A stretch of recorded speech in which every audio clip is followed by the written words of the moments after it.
এদিকে বিজেপিতে যোগদান করলেন প্রাক্তন এনএসজি কমান্ডো দীপাঞ্জন চক্রবর্তী। শুভেন্দু অধিকারী এবং শ্রমিক ভট্টাচার্য উপস্থিতিতে যোগদান করলেন।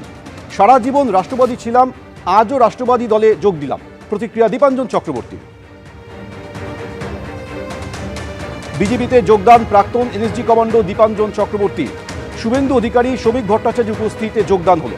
সারা জীবন রাষ্ট্রবাদী ছিলাম, আজও রাষ্ট্রবাদী দলে যোগ দিলাম, প্রতিক্রিয়া দীপাঞ্জন চক্রবর্তী।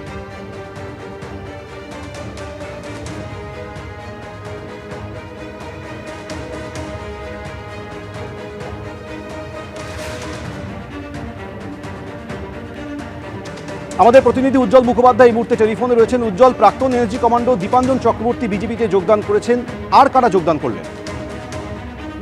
দেখো, দীপাঞ্জন চক্রবর্তী তিনি যোগদান করেছেন, একই সঙ্গে কৌস্তুরী গোস্বামী। এই কৌস্তুরী গোস্বামী ছিলেন ক্ষিতি গোস্বামীর মেয়ে, তিনিও কিন্তু আজকে যোগদান করেছেন। এবং আরো একজন বিপ্লব বিশ্বাস, তিনি নিজে একসময় ফৌজিতে কাজ করতেন, তিনিও আজকে বিজেপিতে যোগদান করেছেন। এবং তিনজনই যেটা জানিয়েছেন যে তারা মনে করেন যে এই মুহূর্তে রাজ্যে বিকল্প হচ্ছে বিজেপি। তারা মনে করেন যে একমাত্র তৃণমূলের বিরুদ্ধে এই লড়াই করতে পারে বিজেপি, আর সেই কারণেই তাদের বিজেপিতে যোগদান। উজ্জ্বল, ধন্যবাদ।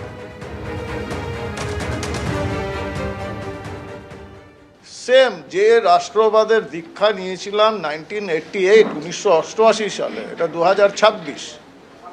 তো আমার জন্য তো কোনো পার্থক্য নেই। আমি তো, আপনি বলতে পারেন যে নিজের ঘরেই আবার নিজের ঘরে রিনোভেট করে ঢুকলাম, কারণ এই রাষ্ট্রবাদেরই তো আমরা পুজো করেছি, এছাড়া তো আমাদের কাছে কিছু ছিল না। তো তার জন্যই বিজেপিতে আসা, কারণ আমি বিশ্বাস করি এবং বিজেপিও একই জিনিসে বিশ্বাস করে যে নেশন ফার্স্ট, বাকি সব চলতে থাকবে, কিন্তু রাষ্ট্রের সঙ্গে, রাষ্ট্রের স্বার্থের সঙ্গে কোনো রকম কম্প্রোমাইজ নেই। এটা বিজেপি বিশ্বাস করে, আমিও বিশ্বাস করি, তাই আজকে বিজেপিতে এসেছি। বিজেপিতে যোগ দিলেন প্রাক্তন এনএসজি কমান্ডো দীপাঞ্জন চক্রবর্তী। শ্রমিক ভট্টাচার্য, শুভেন্দু অধিকারীর উপস্থিতিতে বিজেপিতে এলেন প্রাক্তন এনএসজি কমান্ডো দীপাঞ্জন চক্রবর্তী। সারা জীবন রাষ্ট্রবাদী ছিলাম, আজও রাষ্ট্রবাদী দলে যোগ দিলাম, প্রতিক্রিয়া প্রাক্তন এনএসজি কমান্ডো দীপাঞ্জন চক্রবর্তী। বিজেপিতে যোগ দিয়েছেন ক্ষিতি গোস্বামীর মেয়ে কস্তুরী গোস্বামীও।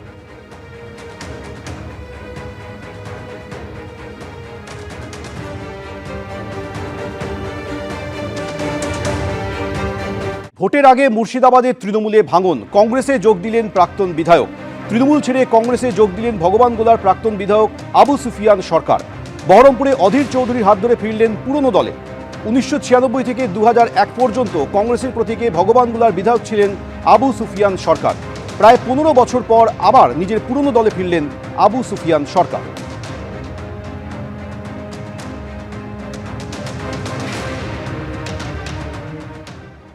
তৃণমূল দল আজ কোন জায়গায় পৌঁছেছে সেটা অনুধাবন করতে পারার পর আবার কিন্তু উল্টো স্রোত বইছে এই মুর্শিদাবাদ জেলা জুড়ে। নির্বাচনের আগে তাই আবু সুফিয়ান সাহেবকে তৃণমূল দল ছেড়ে কংগ্রেস দলে যোগদান করতে আমরা দেখছি। এটার মধ্যে দিয়ে বার্তা স্পষ্ট যে যারা একদিন কংগ্রেস ছেড়ে তৃণমূল দলে গেছিলেন, আজকে তাদের মোহভঙ্গ হচ্ছে। তারা বুঝতে পারছে করতে গেলাম এক, হলো আর এক। ভেবেছিলাম ভালো কাজ করব, কিন্তু ভালো কাজ করবার জন্য যে বাতাবরণ দরকার, যে ব্যবস্থা দরকার, যে পার্টি দরকার, তৃণমূল তা নয়। সম্পূর্ণ উল্টো তৃণমূল একটা চোরের দলে রূপান্তরিত হচ্ছে আজকে এই পশ্চিমবঙ্গে। তাই তাদের এই মোহভঙ্গের পরিণামে তারা আমাদের দলে যোগদান করছে, আমরা খুব খুশি হই। আরো একবার শোনাবো শুভেন্দু অধিকারী ঠিক কি অভিযোগ করেছেন। এই তথাকথিত বাবরি মসজিদের শিলান্যাসের আগে, নতুন দল গঠনের আগে 7 দিন বাংলাদেশে কাটিয়েছেন হুমায়ুন কবির। হুমায়ুন কবির বাবরি মসজিদের যে অর্থ সংগ্রহ করেছেন থ্রু আমাদের স্টেট ব্যাংক অফ ইন্ডিয়ার ব্যাংকের রেতে, তার 50% বেশি অর্থ বাংলাদেশ থেকে এসেছে। হুমায়ুন কবির তার বাবরি মসজিদ তৈরি করার আগে এবং তার যে দল গঠন করার আগে 7 দিন বাংলাদেশে থেকে এসেছেন। হুমায়ুন কবিরই বলতে পারবে। এবং হুমায়ুন কবির বাংলাদেশের জামাত, মমতা ব্যানার্জি সেতু। হুমায়ুন কবিরের প্রস্তাবিত বাবরি মসজিদ নিয়ে চাঞ্চল্যকর অভিযোগ করেছেন বিরোধী দলনেতা শুভেন্দু অধিকারী। এই মুহূর্তে আমাদের সঙ্গে রয়েছেন হুমায়ুন কবির। হুমায়ুন সাহেব, শুভেন্দু অধিকারী অভিযোগ করে বলছেন যে বাবরি মসজিদের জন্য 50% বেশি টাকা বাংলাদেশ থেকে এসেছে। নতুন দল গঠনের আগে আপনি 7 দিন বাংলাদেশে ছিলেন, তৃণমূল এবং জামাতের মধ্যে আপনি যোগসূত্র, এটা দাবি করছেন শুভেন্দু অধিকারী। আপনাদের চ্যানেলের মাধ্যমে আমি শুধু শুভেন্দু বাবুর জন্য একটা কথা পরামর্শ দিচ্ছি। শুভেন্দু বাবু পশ্চিমবাংলার বিধানসভার বিরোধী দলনেতা।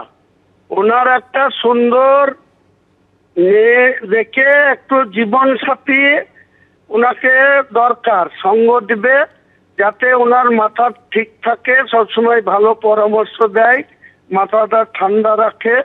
তা না হলে ওনার মাথা ইলেকশন আস্তে আস্তে ওনার মাথা চিকিৎসা করানোর দরকার হবে। কারণ যদি উনি 1 টাকা বাংলাদেশ থেকে আনার প্রমাণ দিতে পারেন, তাহলে উনি যা বলবেন আমি সেটাই শুনবো। আর তা নাহলে আপনাদের চ্যানেলের মাধ্যমে লিডার অফ দ্য অপোজিশন একজন জীবন সঙ্গী খুঁজে নেন। তা নাহলে ওনার ভোট আসতে আসতে হয়তো মাথার আর কোনো ঠিক থাকবে না, আবল তাবল বলবে। এই আবল তাবল কথার তো কোনো উত্তর হয় না। উনি এখন 2020 সালে 19 ডিসেম্বর তৃণমূল ছেড়ে বিজেপিতে গিয়েছিলেন, স্বপ্ন দেখেছিলেন মুখ্যমন্ত্রী হবেন। তো সেটা 77-তে গিয়ে আটকে গিয়েছিল। এখন বুঝতে পারছেন যে আবার হুমায়ুন কবির নামক এক ব্যক্তি আমাকে আবার 77-তেও না পৌঁছাতে দিতে পারে। তাই ওনার মানে মাথা টাতার ঠিক নাই, কাজেই ওনাকে একটা ভালো সঙ্গী দরকার ওনার, যাতে উনি সবসময় তিনার পরামর্শ বা তিনি ওনার শুশ্রূষা করবেন।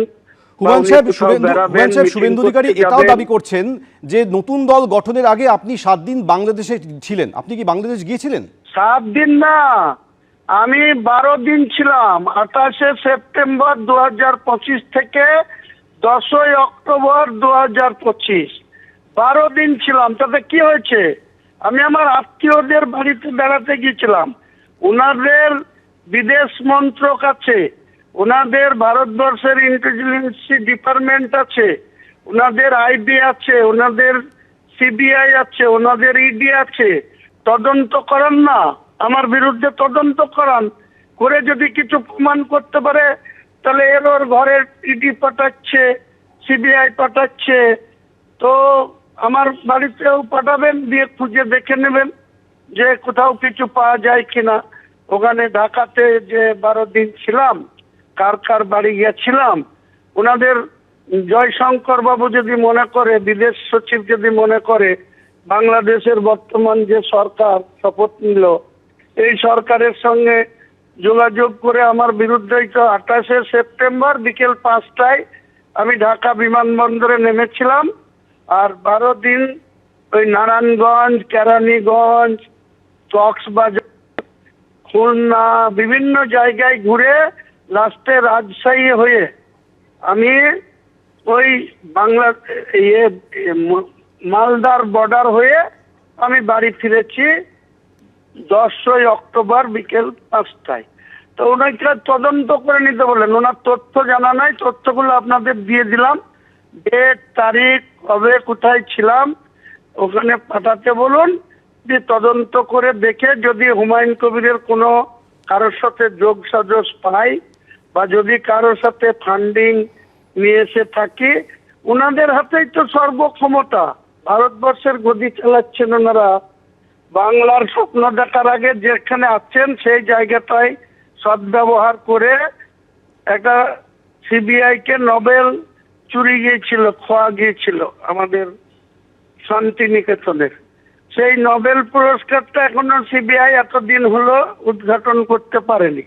আর যে সমস্ত তদন্তে আছে, কাউকে তিহার জেলে পাঠিয়ে, কাউকে ভুবনেশ্বর জেলে পাঠিয়ে, কাউকে ওই আরো কলকাতার প্রেসিডেন্সি জেলে পাঠিয়ে, তারপরে তো আজ পর্যন্ত তাদের কি হলো, কি তদন্ত হলো, বাংলার মানুষ সেটাও জানতে চাইবে। অনেক ধন্যবাদ আমাদের সঙ্গে কথা বলার জন্য। এবিপি আনন্দ, এগিয়ে থাকে, এগিয়ে রাখে।